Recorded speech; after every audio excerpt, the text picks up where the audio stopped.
Ante todo, quiero dar las gracias a los organizadores de este evento y en especial a mi colega Joel Brito por haberme invitado a participar.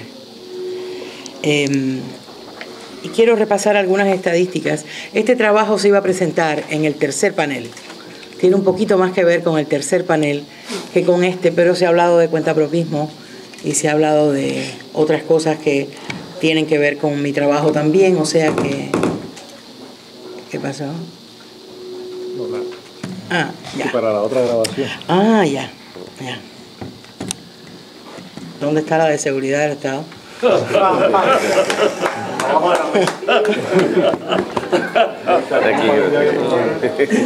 Porque alguien tiene que haber aquí, en algún lado, colado. Ante todo, quisiera repasar algunas estadísticas recientes de la Organización Internacional del Trabajo del año 2010 y de la Agencia Central de Inteligencia de marzo del 2011, un poco como que los dos extremos, ¿no? Con respecto a las cubanas. Mi trabajo tiene que ver con las mujeres y de eso es de lo que vamos a hablar. El 98% de la población femenina de Cuba está alfabetizada. Las mujeres son el 50% de la población, casi el 52% en la población mayor de 45 años. Son el 49.5% de la fuerza laboral activa del país, según estadísticas de la OIT, representadas en los diferentes sectores de la manera siguiente. De acuerdo a la OIT, son el 10% en el sector agrícola. De acuerdo a la CIA, son el 20%. El 14% en el sector industrial, según la OIT, el 19.4% según la CIA. Y el 76% en el sector de servicios, según la OIT, 60% según la CIA. Desde hace años se calcula que alrededor del 70% de la fuerza laboral en la industria ligera es femenina. En la agricultura, aproximadamente el 30% del sector técnico y el 40% de los ingenieros agrícolas. Cuando se habla de servicios, se incluye educación y salud pública, donde son mujeres aproximadamente un 70 y 72% respectivamente. El 37.7% de la fuerza laboral no agrícola es femenino.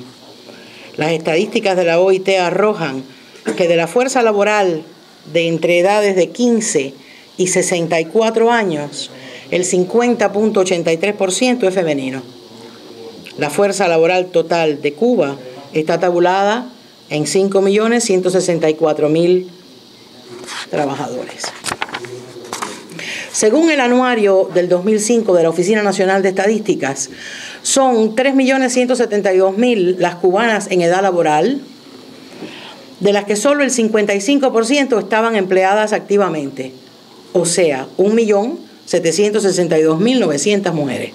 Piensen en volumen. El 45% de las mujeres de edad laboral está desempleado. 1.409.100 mujeres. La misma tabla de la ONE indica que 38.900 mujeres de las que supuestamente estaban empleadas en ese momento estaban en realidad desocupadas, esperando reasignación, recapacitación y todas esas cosas que se dicen para esconder la estadística. Lo que nos dice que en realidad 1.448.000 cubanas que pudiendo trabajar no tenían o no querían tener empleo. Ya no era entonces el 45% de mujeres desempleadas, sino el 46%. Y ya no era el 55% de empleadas, sino el 54%. ¿Por qué no querrían trabajar o no tendrían trabajo casi 1.5 millones de mujeres?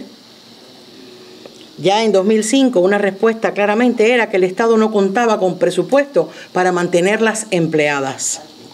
Pero hay otra razón que tiene que ver con los inútiles salarios que aún después del aumento del sueldo mínimo hace unos años siguieron siendo inútiles.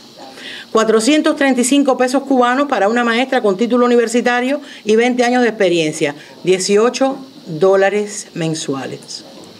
345 pesos para trabajadores sociales con estudios especiales pero sin experiencia, $14 al mes. 225 pesos para los maestros emergentes, esos que se entrenaron en un año de estudio, pero también para pedagogos con 5 años de estudio, $9 al mes.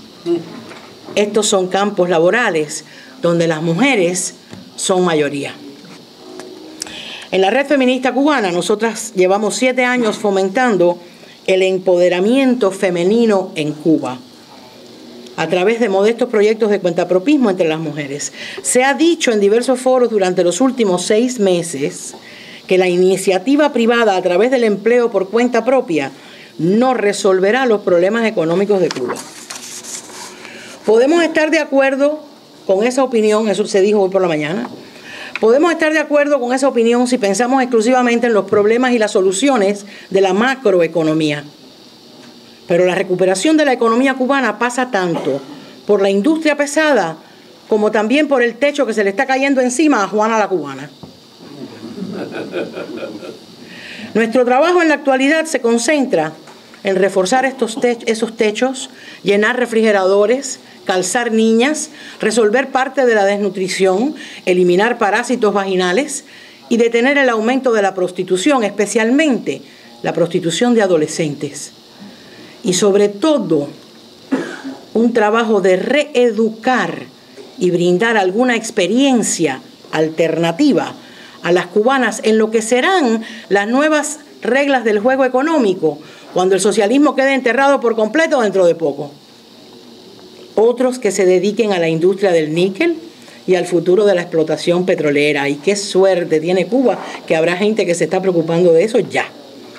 Pero este sector femenino de bajo perfil y poco rendimiento económico tiene suma importancia y urgencia porque está presente en cada cuadra y barrio de la isla y necesita apoyo y reeducación y renovación de esperanzas ahora, no dentro de 10 o 15 años. La experiencia de transición en el antiguo campo socialista que hemos estudiado ad nauseam nos advierte que las mujeres fueron las más afectadas durante estos procesos de desempleo y contracción de la economía, en que desaparecieron casi todos los servicios sociales que más las beneficiaban a ellas. Checas, polacas, húngaras y alemanas constituyeron más del 50% de los desempleados entre 1990 y 1996. Aumentó la prostitución, el tráfico de blancas, lo que se le llamaba la trata de blancas, el tráfico humano femenino, y la emigración ilegal hacia Europa Occidental en busca de fuentes de trabajo. Redfem, nuestra organización, está tratando de que lo mismo no suceda, al menos no a gran escala, en Cuba.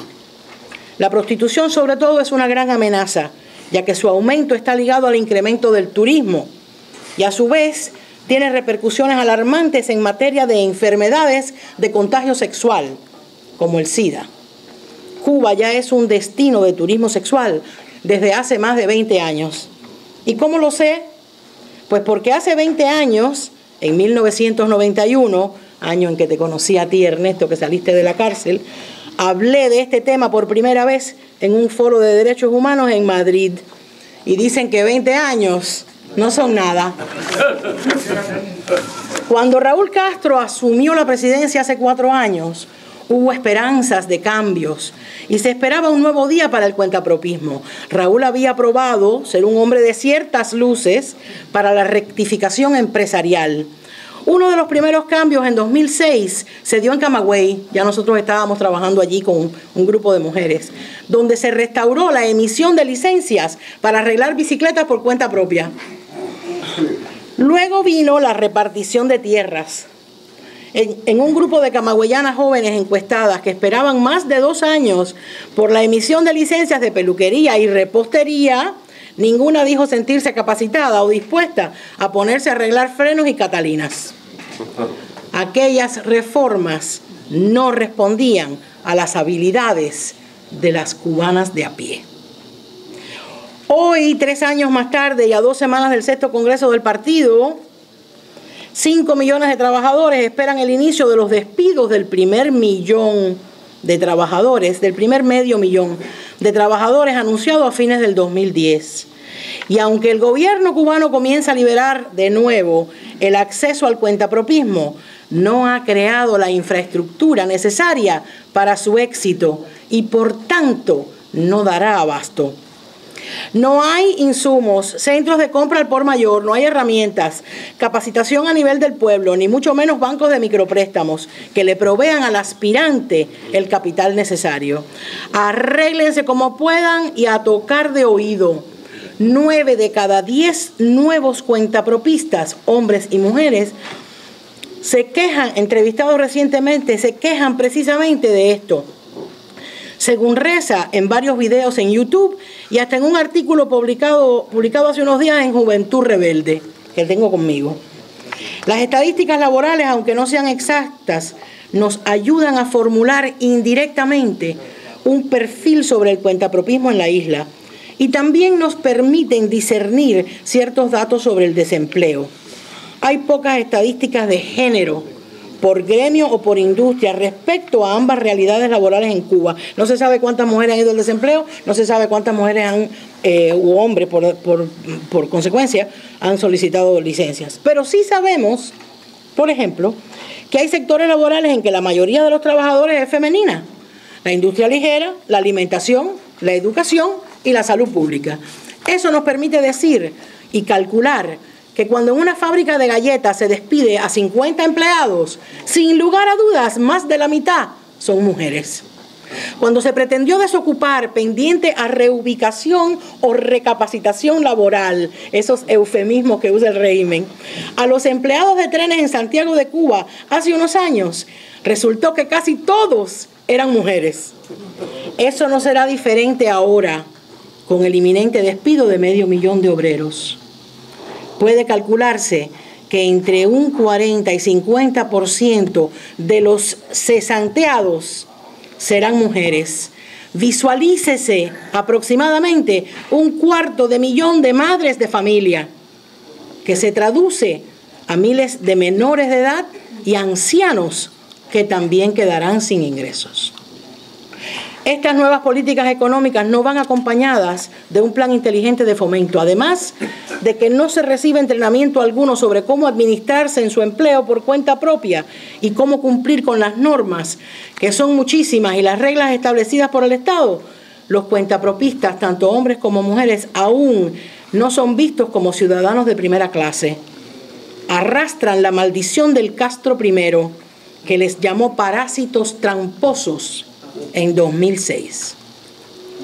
En varias encuestas realizadas extraoficialmente en los últimos años, los cuentapropistas se quejaban de lo mismo que se quejan los 171.000 que han recibido sus licencias desde octubre del 2010 y que se unen a los 157.000 ya existentes, de no contar con suficiente materia prima, insumos o lugares donde comprar, de los altísimos precios en divisa que tienen que pagar por dicha materia prima, lo que hace prohibitiva su compra, de las múltiples restricciones para la venta de sus productos, de exigencias de higiene que son casi incumplibles y de que no tienen derechos laborales de ningún tipo, ni siquiera vacaciones, de lo que hablábamos hoy por la mañana y que hablaremos después.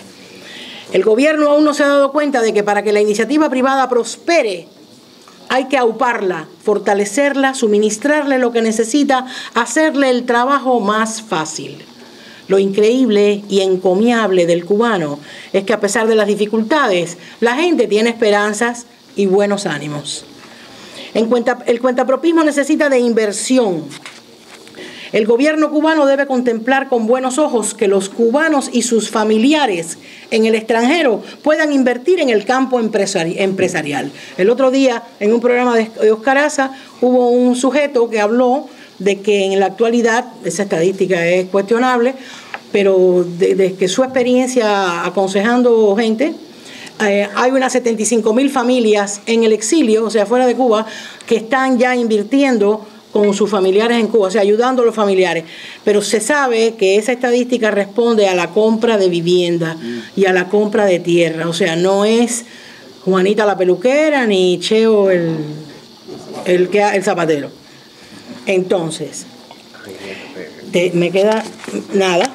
También debe llenarse el gobierno cubano de valor y abrir el campo del microcrédito, modalidad capitalista razonable que ha sido más que probada en el tercer mundo y sobre todo por el Banco Grameen en Bangladesh, donde dicho sea de paso el 95% de los clientes son mujeres pobres y el 98% de los micropréstamos emitidos a esas mujeres han sido saldados por completo.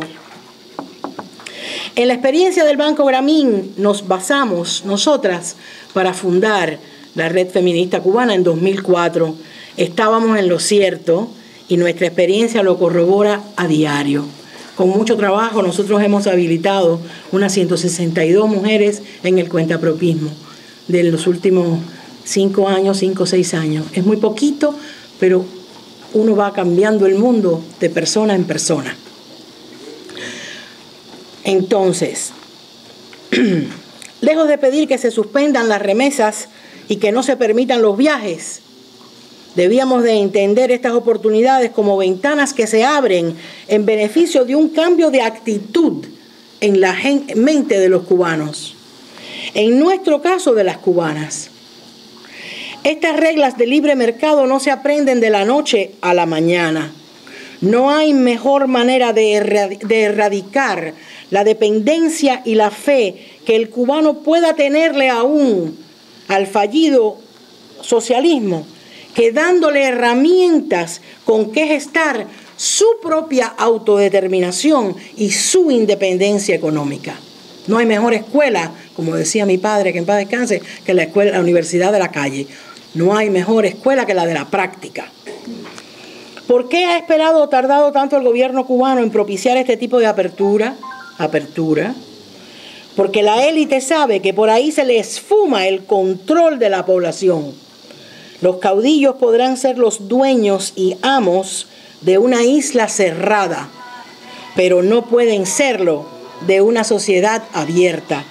Los periódicos torpedeos del Castro I a cualquier indicio de acercamiento o apertura por parte de Estados Unidos en los últimos 20 o 30 años son prueba suficiente de lo que afirmo.